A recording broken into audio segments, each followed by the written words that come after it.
Ja, lieber Freund, von dir will ich dir mal ein paar Fragen stellen. Du darfst dir nicht mehr antworten, das sollst du dir selbst mal stellen. Hast du mal belebt, die wahre Geburt Christi? Hast du Jesus mal eine Vergebung gefragt für deine Sünden? Hat Jesus dir vergeben? Lebst du für Christus?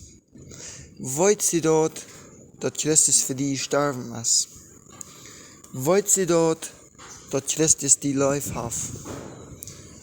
Weißt du dort, dass du dein Leben ganz mit Christus übergeben, um am Himmel anzukommen?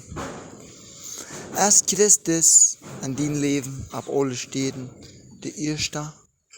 Oder ist vielleicht dein Freund mehr wert als Christus?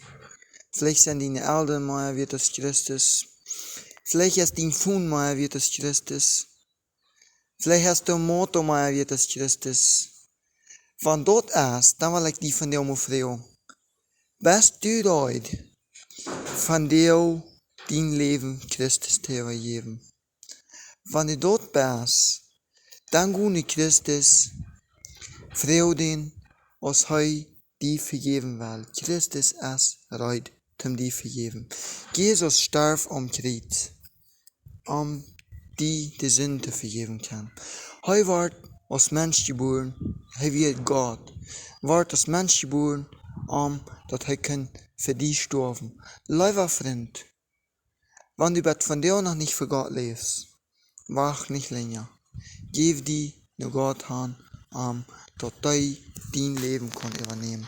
Du hast Vergebung für dich. Amen.